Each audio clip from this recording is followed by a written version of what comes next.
excited. All right, so what we're going to do, we're going to start this off first. I got to break into this because Jeff Itkin, you are an Overstreet advisor. Tell me about that. So being an Overstreet advisor, it's a really important position, I feel like, because people are looking to you for answers, foresight, and they just want to know what's on your mind, how to enjoy comics. How long have you been doing it? I've been doing it for, I believe, about 6 years as an advisor, collecting comics and buying, selling comics, really, for about 12 years now. And it's been a growth, I got to tell you. You know, it's a learning process. You get deeper and deeper into comic lore and comic legendary books. It's amazing. I love it. You are part of the history keeping. Your article in the most recent Overstreet is next to John Dalmayan. Harley Yee is like just soon after that. And you had a really, really good article. Kudos. And I wanted to chat with you about it. First thing I want to know is what goes into being an Overstreet advisor. What do you do for Overstreet? So every year, they ask you to write an article about what has happened in the marketplace and really just your thoughts. But I like to talk about what has happened in the marketplace, trends, and what's going to be the expectations for next year.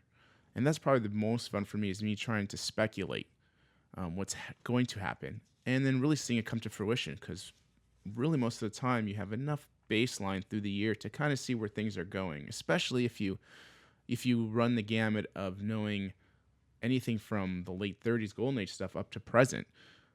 You really have enough knowledge there to speculate on what's going to be hot. I appreciate you saying that, Jeff. Your article, you cover a lot of things. I think it's important to take this type of information from the advisors and then digest the rest of the Overstreet price guide, because until you do all that, you're going to get the best understanding of really what value this book holds. So we'll start up on page 144 with your article. You mentioned that 2018, you were predicting at this time of writing what was coming, that 2018 was marking something different. What was different then and now? So what I was seeing, and really 5 years prior, there was a slow decline in people picking up back issues. It was just going from more of trying to fill holes and really just collecting to putting their money into key books only.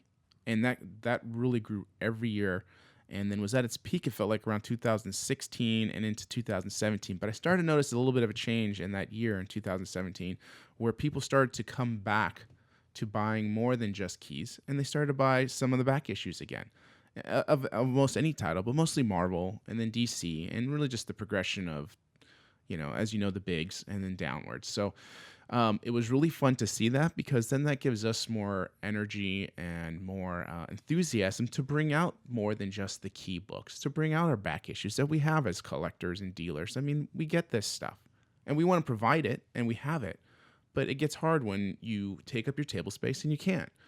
People don't pick through it. They just want the big books. But I feel like books have gone to this price point where people have either already jumped into the market and have all the keys that they want, and the ones coming in are now smarter, and they're taking their time to shop, and they're also being aware that there's other minor keys and other books that they can get into too, and be more than just a collector of just key books, but just be a collector in general. Enjoy the titles more for than just that one book. So we're just seeing, and I'm seeing that this year now that we're in 2018, that's continued. People are coming back and buying back issues. Granted, they're still expecting discounts, and I get that, absolutely, because there's a lot of stuff out there. And people like to go buy books from people they know, and they're smart. They shop around now. They don't just enter a room, see a book, and be like, I have to have that because I saw it in a movie, or this character's coming out, I must grab it now. Right. They're taking their time, and they're being really smart about it. It sounds like we have collectors starting to become fans of the story. It's not just the one appearance in that one panel. They like the run. And when you have fans that are navigating towards that type of collecting, we're going to see this trend of comic book sales heading in this direction going forward. This is a different thing that we were seeing than in like the 90s. A lot of people were buying comic books in the 90s because of speculation. Now, individuals are buying comic books because they like them. They want to collect them. They want to own them, and they want them at high grades. This is different, but it's a good thing because it means that the respect is there for the comics. And when the respect is there, the longevity will be there. Yeah, I mean, I agree. I mean, people were buying books for speculation in the 90s. And really, there was nothing they were going off of. They were just buying the books because God knows why, to be honest. I don't even remember why people were buying them in the 90s for the amount that they were. Now people are buying books because there's a reason to buy them. They're on the big screen. Okay, there is a movement for comics. There's a movement in the story, and the story is getting so vast and big that it's spilling over into so many titles that anyone can just take portions of that now and enjoy it in some title, in some comic somewhere, or that character. Like, hey, I am drawn to Wasp. What else has Wasp been in? Let's go check it out. Right. Okay, I'm drawn to this villain, Ronin. Wow, okay. Let's go back. Where's Ronin? What else is he in? What's his actual bigger role in comics? I mean, you can just do that with almost any character that you are attached to. Mm-hmm. And people are finding those things. They want to attach to something. Right. And they're grabbed by it. Well, you see that happening now very often. And no more better of an example than we move into this next part of your article here when you start talking about Golden Age. Because when you see collectors going to see Ant-Man and appreciating Wasp and wanting to get some of those early Avengers appearances or whatnot, it makes sense. But when you're seeing individuals start to learn about the Golden Age and start to spend the kind of money that you have to get high-end comic books, well, now you know you're in a different type of market. What did you see in 2017 to 2018 in the Golden Age market? Golden Age. Okay. Love the Golden Age. This is your realm. This is my realm. Exactly. Okay. So when I talk about Golden Age, I am specifically discussing 38 up to about 48. Sure. Okay. And then anything from like about 48 to 55 or so, I consider Atomic Age. I consider those different. Oh, okay? Yes, not everyone does that. Not everyone does that. Yeah, you did it here in the article, so kudos. Yes, thank you. Yeah, I mean, there's a strong difference. So we can get into that some other time. Sure. But for Golden Age, which is mostly dominated Hit that subscribe button because we got to make that video. That's right. Subscribe. So with the Golden Age stuff, it's mostly driven by superheroes. Right. Pretty basic. Okay, you got your main characters, you know. Now, if you're jumping into Golden Age, I feel like you've been bitten by this comic book bug. Okay, right. Because really there isn't a reason to go to the Golden Age. Oh, it's infected. Yeah, at this point. Exactly. Unless you are so enthralled by comics now after the Silver Age that you're like, okay, what else is there? Right. How do I get more? Okay, and there is more, and a lot more, because it is a large time frame, and it's far back, and it's really hard to find. Right. So when you want these books, especially the small publishers, Fox feature syndicates, Fawcett's actually had long runs, so they're really not that rare, but they were one of the biggest publishers and sold more than Superman did and Batman did, because they would have sales of 1.4 million opposed to like 1 million for Supermans and Batman. So it's really interesting. But like Fawcett, Fox, Centaurs, those titles are tiny print runs, and so to survive that time frame, they are exceptionally difficult to find. And so when you do get it, you have this sense of accomplishment that you and maybe 10 other people in this world have this book. Okay, right. 15 maybe. Totally different level of collecting happening here. And the price points are different. Don't get me wrong. You can go get a Captain America comic and be like a $3,000 book. Okay? Right. Great. Awesome. But, if you want that book, it's out there. You'll pay for it. You want a Mystery Man 31 or the last issue in that story. I mean, like, I've seen one in my time. Good luck. It was a beautiful book. And it's probably the last time. Yeah, it was like potentially. It was like an 8.0 and somebody wanted $10K for it. Yep. It was raw. Okay. Yep. I mean, like, that's what I'm talking about. If you want these pieces, you have to find them, you hunt for them. But when you get them, there's no better feeling than finding out you are one of like 15 people who have this book. And whenever you want to sell it, there's going to be somebody there who's going to want it. Definitely.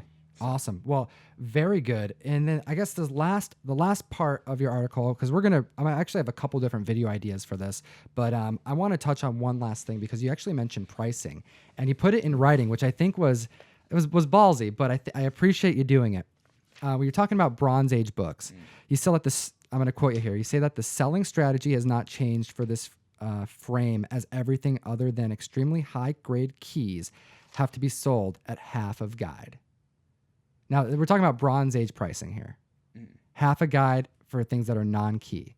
That's kind of like a standard practice pretty much with every dealer. That's how I was taught to grade those more common Bronze Age books.